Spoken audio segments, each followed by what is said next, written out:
The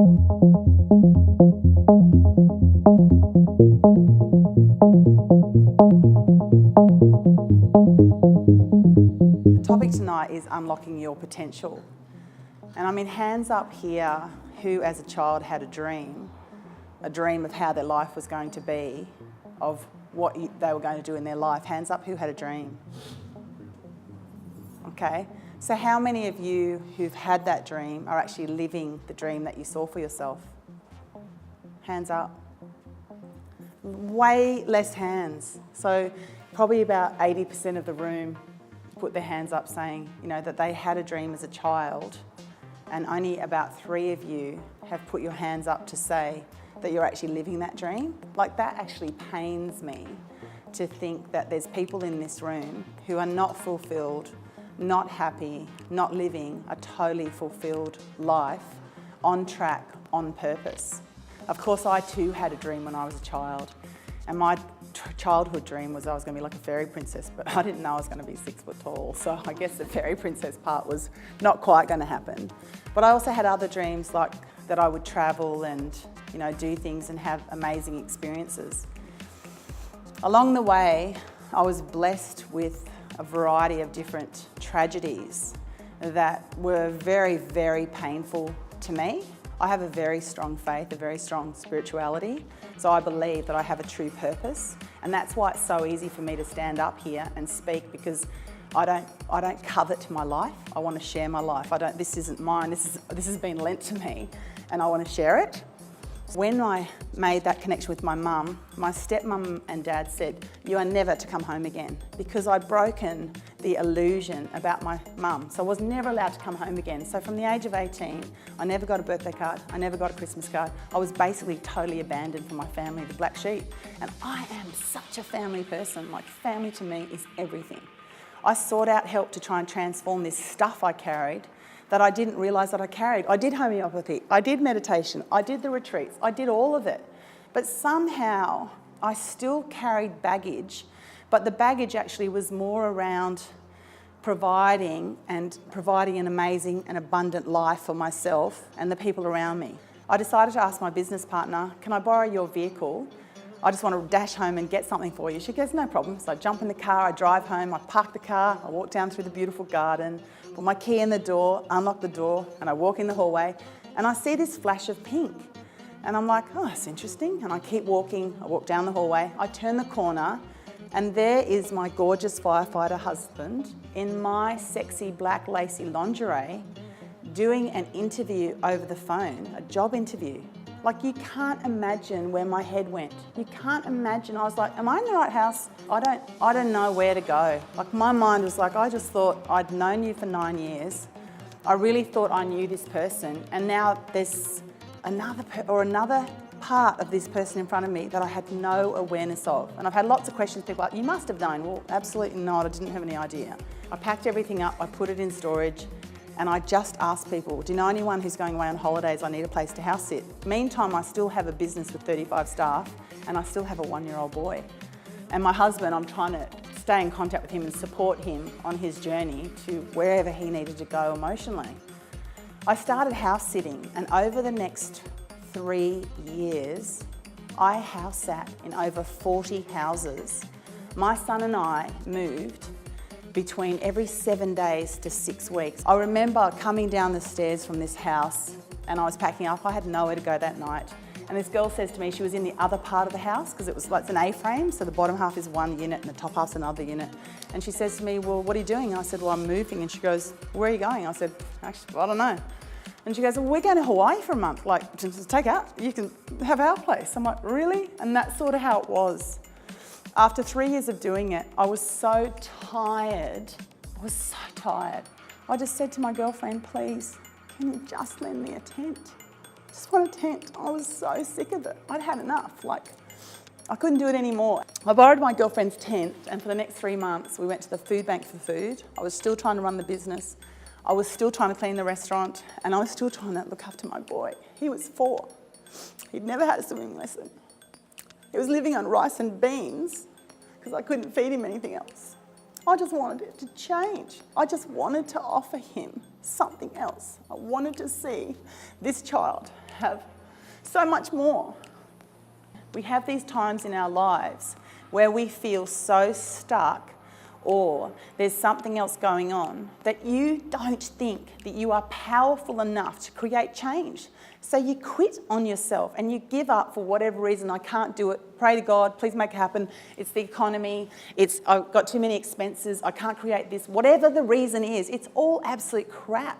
But you are going to have a light bulb moment. You're going to have something in your life, which I call a make or break moment, where you are going to choose to make a difference in your life and change it and step up and create something amazing for yourself. The second I found out that my mum was that ill, I thought to myself, if my mum dies because I have not figured a way out of the solution, I will never forgive myself. Bang, I had the solution instantly. I met this coach. I called her up from 3 years earlier. She said, come and have a chat to me. And she's an action business coach. And I said, all right. So I went and had a chat with her. And then, she said, look, you'd be a great coach and this is how it works and blah, blah, blah. And she just said to me, she said, it's going to cost 30 grand. I nearly fell over. I'd been making nearly $500 a month for 12 years. 30 grand, are you insane? Then she said to me, you know what, if you save up half of it, I'll give you the other half. If she'd never said that, I don't know if I would have tried. I got the loan in small pieces. My first credit card was $2,700. My next credit card was $5 grand. And then I got a loan for $15,000. So by the time, on the date, the deadline for that next course, I had my money for my course. And my mum said she knew in that moment that I was destined for something great. I was just the biggest sponge, because when you lose everything short of your life, there's nothing, I had nothing else. I was living in that tent, I had nothing else. There was only one way to go, and it was up. At the end of the 2 weeks, I got the award for the most inspirational coach. It was the start of giving me back me. If I do what makes me happy, terrible things will happen. So I made sure I was never happy, so terrible things would never happen. But terrible things happen because you're trying not to be happy, But all of this is going on in your subconscious mind. You're not even consciously aware of it.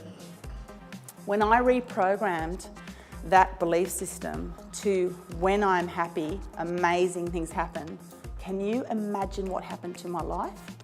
I live now a life that's like a fairy tale. My life is a dream.